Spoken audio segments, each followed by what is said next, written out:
మాకు అక్కర్లేదని చెప్పేసి చెప్పాల్సిన అవసరం లేదు మాకు. ఇప్పుడు దీని మీద రాయలసీమ దాని మీద సరే ఆయన ఏమన్నాడు వాళ్ళు ఓకే ఉండండి. ఇప్పుడు వాళ్ళు రాజకీయ లబ్ధి పొందటానికి ఏవైనా మాట్లాడుకుంటారు. కేసీఆర్ గారు మాట్లాడుతున్నారు. మన పార్ట్నర్షిప్ సమ్మిట్ జరిగినప్పుడు ఆయన ఇష్టం వచ్చినట్టు ఆయన మాట్లాడారు. రేవంత్ రెడ్డి గారు కూడా ఆయనకు నచ్చింది ఏదో ఆయన రాజకీయ లబ్ధి కోసం కానివ్వండి, లేకపోతే ఆయన రాజకీయ ప్రయోజనాల కోసం ఏదైనా సరే ఆయన మాట్లాడారు. అసలు రాయలసీమ ప్రాజెక్ట్ తీసుకుంటే అంటే నాకు పూర్తిగా సమాచారం మా మంత్రి గారు చాలా డీటెయిల్గా చెప్పారు. కానీ 2020లో స్టే వచ్చిన తర్వాత జగన్మోహన్ రెడ్డి గారు ముఖ్యమంత్రిగా ఉండగా 2020లో ఈ రాయలసీమ లిఫ్ట్ ప్రాజెక్ట్కి స్టే వచ్చింది. స్టే వచ్చిన తర్వాత పర్వేష్ పోర్టల్లో 25/6/2021 ఆ స్టే వెకేట్ చేయడానికి వీళ్ళు అప్లై చేశారు ఎన్విరాన్మెంట్ క్లియరెన్స్ కోసం. ఎన్విరాన్మెంట్ క్లియరెన్స్ బేస్ మీద ఎన్జిటి స్టే ఇచ్చింది. సో ఎన్విరాన్మెంట్ క్లియరెన్స్ కోసం పర్వేష్ పోర్టల్లో 25/6/2021 government of Andhra Pradesh then government of Andhra Pradesh Rayalaseema ప్రముఖ నాయకుడు ఆనాటి ముఖ్యమంత్రి శ్రీ జగన్మోహన్ రెడ్డి గారు నేతృత్వంలో అప్లై చేశారు. అప్లై చేస్తే 19/7/2021 after detailed discussion EAC requested for additional details. వాళ్ళు ఇచ్చిన అప్లికేషన్ మీద ఇంకా అడిషనల్ ఇన్ఫర్మేషన్ కావాలని చెప్పేసి అడిగారు గవర్నమెంట్ ఆఫ్ ఇండియా లేదా ఎన్జిటి. అడిగినప్పుడు వారు బాధ్యత రాయలసీమ మీద విపరీతమైన మొసలు కన్నీరు కారుస్తున్న వైఎస్ఆర్ కాంగ్రెస్ పార్టీ సమాధానం చెప్పాలి. మీరు అధికారంలో ఉన్నప్పుడు 19/7/2021 అడిగిన ఇన్ఫర్మేషన్ అడిగినప్పుడు మీకు నిజంగా రాయలసీమ ప్రాంతం మీద కానీ రాయలసీమ ప్రజల మీద కానీ ప్రేమ లేదా ఆపేక్ష ఉంటే రాయలసీమ ప్రయోజనాలు కనుక మీకు ఇంపార్టెంట్ అయినట్లయితే వెంటనే 4 రోజుల్లోనో 2 నెలల్లోనో 3 నెలల్లోనో మీరు రిప్లై ఇవ్వాలి కదా. వారు అడిగిన దానికి ఇవ్వకోకుండా 11/10/2023 వరకు వాడు అప్లై ఏమి సబ్మిట్ చేయాల. 11/10/2023 లిస్ట్ అయింది, అది రీలిస్ట్ అయింది మళ్ళీ కేసు. అప్పటిదాకా కూడా వాళ్ళు సబ్మిట్ చేయకపోవటం మూలంగా దాన్ని రీలిస్ట్ చేశారు. అంటే గవర్నమెంట్ ఆఫ్ ఆంధ్రప్రదేశ్ నుంచి ఎటువంటి సమాచారం రాలేదని చెప్పేసి వాళ్ళు రిలీజ్ చేశారు. ఎందుకు ఆనాటి ఆంధ్రప్రదేశ్ ప్రభుత్వం జగన్మోహన్ రెడ్డి గారి నాయకత్వంలోని వైఎస్ఆర్ కాంగ్రెస్ ప్రభుత్వం రాయలసీమ గురించి మొసలి కన్నీరు కరుస్తున్న వైఎస్ఆర్ పార్టీ ఎందుకు ఈ ఎన్ని సంవత్సరాలండి 21 నుంచి 23 దాకా అంటే 2 సంవత్సరాల 4 నెలలు 2 సంవత్సరాల 4 నెలలు ఎందుకు కామ్గా ఉన్నారు? ఎందుకు దీనికి కావాల్సిన సమాచారం సబ్మిట్ చేసి వారు ఆ స్టేని ఎత్తేయించుకోవటానికి లేకపోతే ఎన్విరాన్మెంట్ క్లియరెన్స్ సాధించడానికి ఎందుకు ప్రయత్నం చేయలేదో ఈరోజు సమాధానం చెప్పాలి వైఎస్ఆర్ కాంగ్రెస్ పార్టీ. కరోనాలో ఉంటే ఏంటి గవర్నమెంట్లు అన్నీ మూసేసుకునే 24 దాకా 23 దాకా కరోనా ఉందా మీ ఉద్దేశ ప్రకారం? మీ ఉద్దేశ ప్రకారం 23 దాకా కరోనా ఉందని అడుగుతున్నాను. మీరు అడిగారు కాబట్టి 23 దాకా కరోనా ఉందని అన్నారు కాబట్టి మీరు 23 దాకా కరోనా ఉందా? ఆఫీసులు కూడా పనిచేసినాయి కదా. ఇటువంటి ఇంపార్టెంట్ వాటి మీద రాయలసీమ ప్రయోజనాల కోసం రాయలసీమ ప్రజల కోసం మొసలి కన్నీరు కారుస్తున్న వైఎస్ఆర్ కాంగ్రెస్ పార్టీ 2 సంవత్సరాలు 4 నెలలు ఏం చేసింది? సమాధానం చెప్పాలి. వాళ్ళు ఆ సమాచారం ఇవ్వలేదు కాబట్టి మళ్ళీ రీలిస్ట్ 11/10/2023 అయింది. మరి 23 తర్వాత 24 వరకు కూడా ఆ గవర్నమెంట్ ఉంది కదా. మార్చి 24 వరకు కూడా మీరు ఎందుకు సబ్మిట్ చేయలేదు? అంటే ఒక 5 సంవత్సరాలు మీకు ఒక మేబీ అది ఎన్నో ఒక 100 పేజీలో లేదా 200 పేజీలు లేదా ఒక 1000 పేజీలు ఉందనుకుందాం మనం. ఎందుకు సబ్మిట్ చేయలేదు అనేది ఈరోజు సమాధానం చెప్పాలా. ఓ రాయలసీమ గురించి ఓ మొసలి కన్నీరు కారుస్తున్న మన జగన్మోహన్ రెడ్డి గారు కానీ వారి పార్టీ నాయకులు కానీ ఎందుకు చేయలేదు, సబ్మిట్ చేయాలి. ఆఖరికి గవర్నమెంట్ మారిందనే ఉద్దేశంతో ఆగస్టు 2024న డీలిస్ట్ చేసేసారు. మళ్ళీ ఈ ప్రభుత్వం రాయలసీమ మీద ప్రేమ ఉంది కాబట్టే, రాయలసీమ మాకు ఘనమైన విజయాన్ని చేకూర్చింది కాబట్టే 18/2/2025న మేము సబ్మిట్ చేశాం. వారు అడిగిన క్వరీలు కానీ లేకపోతే వారు అడిగిన ఎక్స్ప్లెనేషన్ ఏదైతే ఉందో అవన్నీ మేము చేసాం. అది మా చిత్తశుద్ధి. అంటే ఇంకా డీటెయిల్స్లోకి సంబంధిత మంత్రి గారు అంతా కానీ ఈ డేట్స్ కొద్దిగా ఇన్ఫర్మేషన్ నాకు ఉండి నేను మీకు తెలియజేస్తాను. అంటే వాళ్ళు ఏ విధంగా ప్రజల్ని మోసం చేస్తున్నారు. ఇప్పుడు అమరావతి గురించి మాట్లాడతారు. 2019 ముందు నేను సూట్ కేసు పట్టుకుని వచ్చేస్తాను, మీరు ఎక్కడ, అది అధికారంలో ఉన్న ప్రభుత్వం నిర్ణయించాలి కాబట్టి మీరు ఎక్కడ నిర్ణయిస్తే అక్కడికి నేను సూట్ కేసు పట్టుకొచ్చేస్తాను అని చెప్పేసి ఆయన ఆ రోజు మాట్లాడారు. మళ్ళీ సరే 5 సంవత్సరాలు రకరకాల, ఇప్పుడు ఏదో అంటున్నారు, ఏదో హెచ్ఓడి ఎక్కడ కూర్చుంటే అక్కడికి, సీఎం ఎక్కడ కూర్చుంటే అక్కడ క్యాప్టెన్ అంటారు. అంటే చెట్టు కింద మనం కూర్చుంటే అదే మన ఇల్లా కదండి. ఎక్కడ కూర్చుంటే అక్కడంటే ఒక స్థానం అంటూ ఉండాలి కదా. మీకు కానీ నాకు కానీ మీరందరూ ఇళ్ల స్థలాలు అడుగుతున్నారు, ఇల్లు కావాలన్నారు. ఎందుకు ఒక స్థానం కావాలి ప్రతి ఒక్కరి కుటుంబానికి కానీ, ప్రభుత్వానికి కానీ, ఒక సంస్థకు కానీ ఒక స్థానం కావాలి. స్థానం లేకుండా ఎట్లా?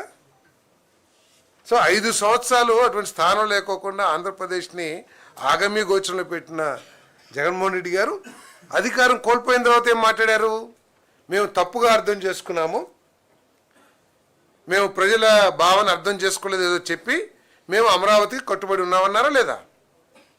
మీరు చెప్పండి, అన్నారా లేదా అని. మళ్ళీ జగన్మోహన్ రెడ్డి గారు ఏంటి ఈరోజు ఏదో నదీ గర్భంలో ఉంది, అది ఉంది, ఇది ఉంది అంటారు. అంటే నదీ గర్భంలో ఉందో అక్కడ నిర్మాణ యోగ్యమో కాదు అనేది ఇక్కడికి వేల కోట్ల రూపాయలు ఇస్తున్న కేంద్ర ప్రభుత్వానికి, వేల కోట్ల రూపాయలు ఇస్తున్న అంతర్జాతీయ ఆర్థిక సంస్థలకి తెలియని సాంకేతిక పరిజ్ఞానం జగన్మోహన్ రెడ్డి గారికి ఒక్కరికే ఉందేమో నాకు తెలియదు. అందరూ కూడా ఇన్ని వేల కోట్లు ఇచ్చేటప్పుడు, లేకపోతే జగన్మోహన్ రెడ్డి గారు 5 సంవత్సరాలు ఈ అమరావతిని ఏ విధంగా కించపరచాలో, ఏ విధంగా చీల్చి చెండాడారు కదా. ఇవన్నీ అందరికీ తెలిసిందే కదా. తెలిసినా కూడా కేంద్ర ప్రభుత్వ సంస్థలు, అంతర్జాతీయ ఆర్థిక సంస్థలు ఇవన్నీ కూడా ఆర్థిక సాయం చేస్తున్నాయి. అంటే ఆయన భావించినట్లు ఆయన ఏదో కళలో ఊహాలోకంలో ఉన్నారో, లేకపోతే ఆయన గురించి పెద్ద పెద్ద మాటలు కొంతమంది ఏదో మతి భ్రమిస్తాయని అవన్నీ నేను మాట్లాడాను. కానీ అవి ఆయన ఈ విధంగా ఇంకా అమరావతి మీద విషయం చిమ్మటం అనేది కరెక్ట్ కాదనేది నా అభిప్రాయం. సరే, ఇది నా పని నేను చేసుకోలేదు. నేనేదో ప్రెస్ మీట్ పెట్టి బయట మిత్రులు చెప్పారు, ప్రెస్ మీట్ ఏదో పెట్టారని చెప్పేసి దానికోసం అని చెప్పేసి నేనేదో మాట్లాడాను తప్పితే ఏదండి నాకు తెలియదు. నేను బయట చెప్పారు నాకు. సార్ పాయింట్స్ ఏమైనా ఉన్నాయా అని అడిగాను నేను.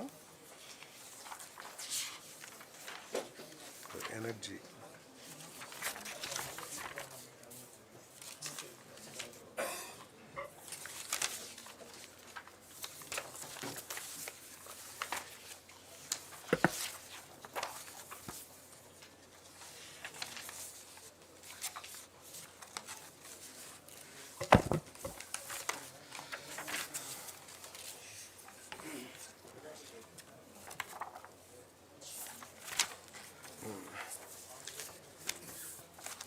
ఆయన ఇన్ని మాటలు మాట్లాడుతున్న వైఎస్ఆర్ కాంగ్రెస్ పార్టీ నాయకులు కానీ, జగన్మోహన్ రెడ్డి గారు కానీ సమాధానం చెప్పాలా.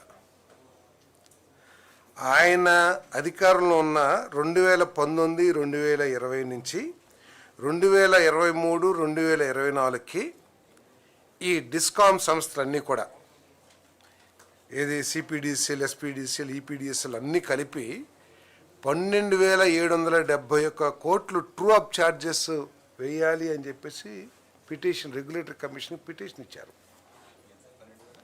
771 కోట్లు, 0.96 కోట్లు ట్రూ అప్ ఛార్జెస్ వేయాలని చెప్పేసి ఎలక్ట్రిసిటీ రెగ్యులేటరీ కమిషన్కి అప్లై చేశారు. అది వారి పరిపాలన. ఒకవేళ బై ఎనీ ఛాన్స్ ఆ గవర్నమెంట్ వచ్చినట్టయితే 12,771.96 కోట్లు ప్రజల మీద భారం పడేదేమో. కానీ ఈ ప్రభుత్వం వారు ఫిక్స్ చేసి, డిపార్ట్మెంట్సే కరెక్ట్గా క్యాలిక్యులేషన్ చేసి 4,998 కోట్ల రూపాయలు ఏదైతే ట్రోప్ ఛార్జెస్గా 4,498 కోట్ల రూపాయలు ఏదైతే ట్రోప్ ఛార్జెస్ అని చెప్పేసి అప్రూవ్ చేశారో, రెగ్యులేటరీ కమిషన్లో క్యాలిక్యులేషన్ ద్వారా అప్రూవ్ చేశారో, దాన్ని ప్రజల మీద భారం వేయొద్దు, ఆ భారాన్ని ప్రభుత్వమే భరుస్తుంది. మేము 6 నెలల ఇన్స్టాల్మెంట్ పద్ధతిలో మేము ఈ డిస్కామ్స్కి చెల్లిస్తామని చెప్పేసి ట్రూ అప్ అనే వర్డ్ వైఎస్ఆర్ కాంగ్రెస్ ప్రభుత్వంలో వస్తే ట్రూ డౌన్ అంటే తగ్గించే కార్యక్రమాన్ని ఈ కూటమి ప్రభుత్వం చంద్రబాబు నాయుడు గారి నాయకత్వంలో చేస్తుందని చెప్పేసి ఈ సందర్భంగా నేను తెలియజేస్తా ఉన్నాను. నేను ఈరోజు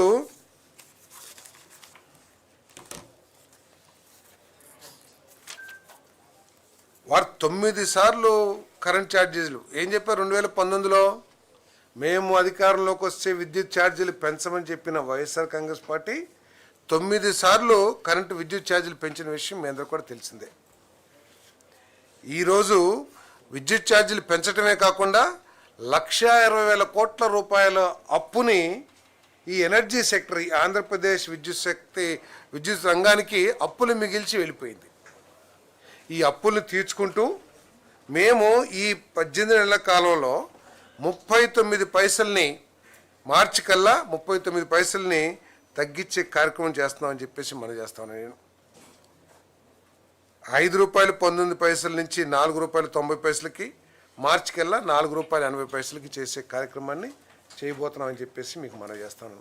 ఇదంతా ఏంటి? ఎఫిషియన్సీని పెంచుకోవటం ద్వారా, పరిపాలన అనుభవంతో దుర్వినియోగం లేకపోతే దోపిడీలు ఇవన్నీ కూడా అరికట్టేసి ఈ ధరను తగ్గించి భారం తగ్గించాలని చెప్పేసి తగ్గించాలని చెప్పి కాదు, తగ్గించేసినాం. ఇప్పటికే ₹4.90 తగ్గింది, 13 పైసలు మొన్న మేము తగ్గించి బిల్లింగ్ చేశాం.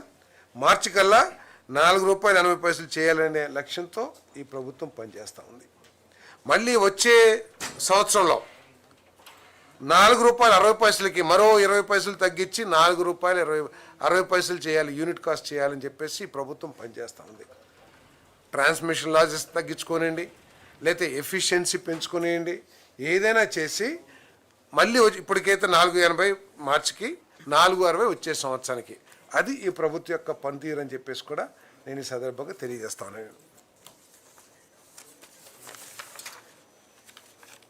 మరి దానికి కూడా ఈరోజు ఏదైతే పెట్టారో దానికి క్యాబినెట్ అప్రూవ్ చేసిందని చెప్పేసి మనం చేస్తాం. ఏదైతే ట్రూ అప్ ఛార్జెస్ ఏదైతే పెట్టారో అది ప్రభుత్వమే తీసుకునే విధంగా ఏదైతే ప్రతిపాదన చేశారో దాన్ని కూడా ఆమోదించడం జరిగిందని చెప్పేసి మనం చేస్తాం. గత ప్రభుత్వం చాలా గొప్పగా చెప్పుకుంటుంది, జగనన్న విద్యా కానుకలు అని చెప్పేసి ఏదో బ్యాగ్స్ ఇస్తాము, లేకపోతే బ్యాగ్స్ ఇచ్చాము, బస్ పుస్తకాలు ఇచ్చామని చెప్పేసి ఎంత బాధ్యతారహితంగా చేశారంటే 23-24 సంవత్సరానికి కనీసం ఫైనాన్స్ అప్రూవల్ తీసుకోకుండా, కంకరెన్స్ లేకోకుండా వాళ్ళు ఆర్డర్స్ ఇచ్చేసి టైంకి ఆర్డర్ ఇవ్వకోకుండా చేశారు వాళ్ళు. దాన్ని ఈరోజు ఈ ప్రభుత్వం, ఎందుకంటే తప్పని పరిస్థితి మనం ఆ జూన్లో అధికారంలోకి వచ్చాము, అధికారంలోకి వచ్చినాక విద్యా సంవత్సరం ప్రారంభమవుతుంది కాబట్టి సమయం లేకపోవటం మూలంగా అప్పటికప్పుడు వాళ్ళు ఇచ్చిన ఆర్డర్స్ ఏదైతే ఉన్నాయో ఆ క్వాలిటీ అన్నీ చెక్ చేసి ఆ బ్యాగ్స్ కానివ్వండి, ఆ కిట్స్ అన్ని కానీ తీసి వాటికి సరఫరా ఇవ్వటం జరిగింది. కానీ ఆ ప్రభుత్వం చేసిన ఒక విధానం, ఒక దారి తెన్ను లేని విధానాల మూలంగా పేమెంట్స్ ఎవరైతే సప్లై చేశారో ఆ వెండర్స్కి పేమెంట్ ఇవ్వలేని పరిస్థితి ఏర్పడింది. ఎందుకంటే ఫైనాన్స్ కంకరెన్స్ లేదు, లేదా ఎటువంటి ఆమోదం లేదు, క్యాబినెట్ ఆమోదం లేదు. దాన్ని బట్టి ఇప్పుడు దాన్ని రాటిఫికేషన్ చేసుకుని మరి వారికి పేమెంట్ ఇవ్వడానికి ఏదైతే ప్రతిపాదన చేశారో దాన్ని ఆమోదించడం జరిగిందని చెప్పేసి మనం చేస్తాను. నేను పేమెంట్ మొత్తం 944.53 కోట్లు అండి. కేంద్ర వాటా 291.88, రాష్ట్ర వాటా 652.65 కోట్లు. 39.52 లక్షల మంది విద్యార్థులకి ఈ కిట్లు ఇవ్వడం జరిగింది. 12/6/2024 ప్రారంభమై 8/8/2024 పూర్తయింది. అంటే 2 నెలల్లో ఇవన్నీ కూడా సబ్మిట్ చేసాం. అంటే ఈ ఒక విద్యా సంవత్సరానికి ఇవన్నీ సప్లై చేయాలంటే ఒక సంవత్సరం ముందో లేదా 6 నెలల ముందో ఫైనాన్స్ కంకరెన్స్ తీసుకుని వెండర్స్కి ఆర్డర్స్ ఇవ్వాలి.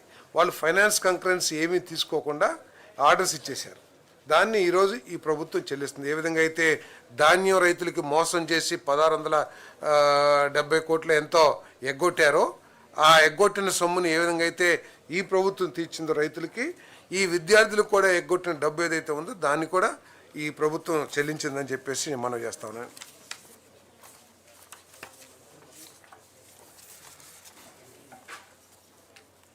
ఆంధ్రప్రదేశ్ లాజిస్టిక్స్ ఇన్ఫ్రాస్ట్రక్చర్ కార్పొరేషన్ను సమగ్ర లాజిస్టిక్స్ ఇన్ఫ్రాస్ట్రక్చర్ హోల్డింగ్ కంపెనీగా ఏర్పాటు చేయడానికి ఆమోదం తెలిపింది. కేబినెట్ ఆమోదించడం జరిగింది. ఏంటంటే ఈ లాజిస్టిక్ కాస్ట్ చాలా పెరిగిపోతూ ఉంది. మన రాష్ట్రంలో సీ కోస్ట్ ఉన్నాయి, తర్వాత కెనాల్స్ ఉన్నాయి, తర్వాత రోడ్స్ కూడా దాదాపు 10,000 కిలోమీటర్లు ఎంతో రోడ్స్ కూడా ఉన్నాను. 50 అరౌండ్ 55,000 కిలోమీటర్స్ ఆర్ఎన్బి రోడ్స్ కానీ ఎన్హెచ్ రోడ్స్ కానీ ఉన్నాయి.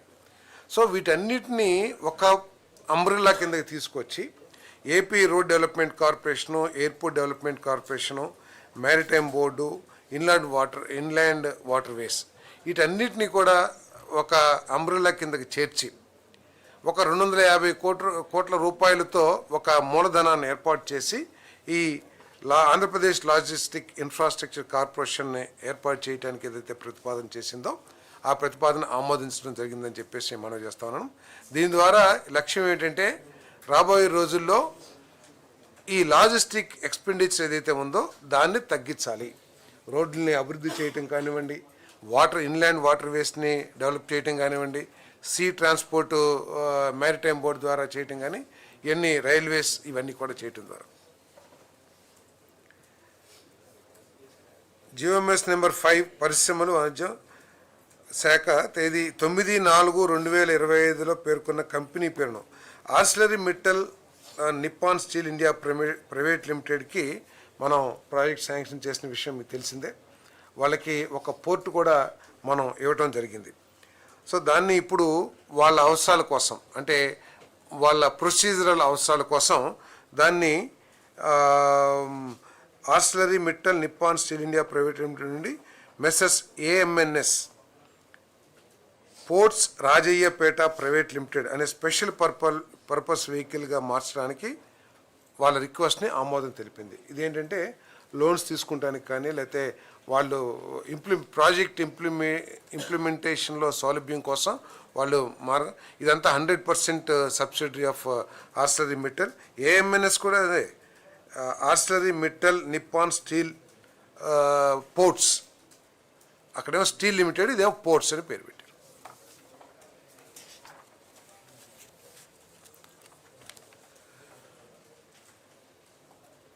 ఆంధ్రప్రదేశ్ ఎంఎస్ఎంఈ అభివృద్ధి కార్పొరేషన్ ప్రతిపాదించిన ఏపీ క్లస్టర్ డెవలప్మెంట్ ప్రోగ్రామ్ పథకానికి ఆమోదం తెలిపింది. 200 కోట్ల మొత్తం బడ్జెట్ కేటాయింపుతో ఈ పథకం రాష్ట్రంలో వచ్చే 5 సంవత్సరాల్లో కనీసం 45 ఎంఎస్ఎంఈ కామన్ ఫెసిలిటీ సెంటర్ని ప్రాధాన్యంగా ఎంఎస్ఎంఈ పార్కులో ఏర్పాటు చేయాలని లక్ష్యంగా పెట్టుకుంది. ఇది సుమారు 7,500 మందికి ప్రత్యక్ష ఉపాధిని అందిస్తుంది. కొత్తగా ప్రారంభించిన 175 ఎంఎస్ఎంఈ పార్కుల్లో ఈ క్లస్టర్లకు ప్రాధాన్యత ఇవ్వటం జరుగుతుంది. మీ అందరికీ తెలిసిందే, ప్రతి కాన్స్టిట్యున్సీలో కూడా ఒక ఇండస్ట్రియల్ ఎస్టేట్ని ఏర్పాటు చేయాలనే ఏదైతే ప్రతిపాదన ఉందో దాంట్లో భాగంగా ఈ ప్రతిపాదన ఆమోదించడం జరిగిందని చెప్పేసి మనం చేస్తాం.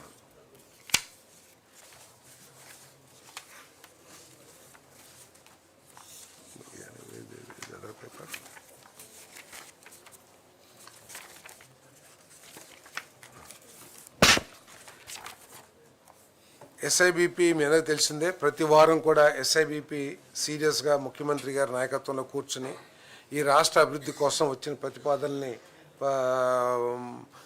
పరిశీలిస్తూ ఈ రాష్ట్రాన్ని ఏ విధంగా పరుగులు పెట్టిస్తుంది ఇన్వెస్ట్మెంట్, అదేవిధంగా ఇండస్ట్రీ రంగంలో, సాఫ్ట్వేర్ రంగంలో మనం కూడా చూసాం. మరి ఈరోజు మరో 10-15 ప్రతిపాదనలు రావటం జరిగిందని చెప్పేసి మనం చేస్తున్నాను. దాంట్లో ethereal exploration guild private limited Tirupati జిల్లా రౌతు సురమాలలో వస్తుంది. 578 కోట్లు పెట్టుబడితో 382 మందికి ఉపాధి కల్పించే ఏపీ స్పేస్ పాలసీ 4 కింద ప్రపంచంలోని అత్యంత శక్తివంతమైన reusable semi cryogenic rocket engine తయారీ మరియు టెస్టింగ్ యూనిట్ని ఏర్పాటు చేయడం జరుగుతుందని చెప్పేసి మనం చేస్తాను. సెంటర్ ఆఫ్ ఎక్సలెన్స్ ఏర్పాటుకు మెస్సర్స్ ఎథీరియర్ ఎక్స్ప్లోరేషన్ గిల్ ప్రైవేట్ లిమిటెడ్ ఎకరాకు 5 లక్షల రాయితీ ధరకు 149.29 ఎకరాల భూమిని కేటాయించడానికి ఆమోదం. అంటే వీళ్ళు ఈ మన స్పేస్ రీసెర్చ్లో ఏదైతే ఉందో rocket reusable semi cryogenic rocket engine తయారు చేస్తారు. వీళ్ళు జూన్ 2028 కల్లా వీళ్ళు ప్రారంభించడం జరుగుతుంది. మరి ఫస్ట్ బెస్ట్ ఇన్వెస్ట్మెంట్స్లో ప్రపోజల్స్లో భాగంగా వీరికి 5 లక్షలకే ఎకరం 149 ఎకరాలు ఇచ్చే ప్రతిపాదన ఆమోదించడం జరిగింది. ఈ ప్రతిపాదనని మన స్పేస్ అడ్వైజర్ ఎవరైతే ఉన్నారో మన సోమయాజు గారిని ఇంతకుముందు సోమనాథ్ గారు వారు కూడా ఈ ప్రతిపాదనని రికమెండ్ చేయడం జరిగింది. దీన్ని శాంక్షన్ చేయడం జరిగిందని చెప్పేసి మనం చేస్తాం.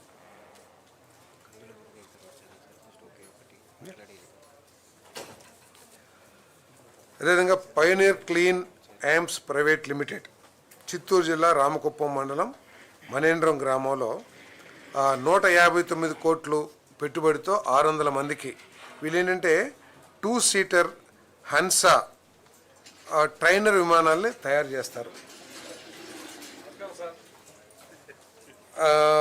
దీంట్లో విమానాల తయారీ, ఇంటిగ్రేషన్, MRO అంటే మెయింటెనెన్స్, రిపేర్స్ ఇవన్నీ కూడా ఓవరాలింగ్ మరియు ఫ్లైట్ ట్రైనింగ్ స్కూల్ను కూడా ఏర్పాటు చేయడం జరుగుతుంది. వీరు కుప్పం ఎయిర్పోర్ట్ పక్కన 55.47 ఎకరాలని కోరటం జరిగింది. వాళ్ళకి ఏంటంటే ల్యాండ్ ఎక్విజిషన్కి ఎంతైతే కాస్ట్ అయిందో ఆ కాస్ట్ అంతా కూడా వారు భరిస్తారు. భవిష్యత్తులో వీరికి ఒక హ్యాంగర్ కావాలని కూడా అడిగారు ఆ ఎయిర్పోర్ట్లో. సో తప్పకుండా ఆనాడు ఉన్న రూల్స్ని బట్టి, గైడ్లైన్స్ని బట్టి వారికి హ్యాంగర్ కూడా ఏర్పాటు చేయడం జరుగుతుందని చెప్పేసి కూడా నేను మనవి చేస్తా ఉన్నాను. 108 ఎయిర్ క్రాఫ్ట్స్ని పర్ ఇయర్ తయారు చేస్తారు ఈ ఈ ప్రతిపాదన. ఓకే, ఇప్పుడు కందులు దుర్గేష్ గారు ఒక చిన్న అనౌన్స్మెంట్ ఇస్తానికి వచ్చారు. ముందు వారితో మాట్లాడించి తర్వాత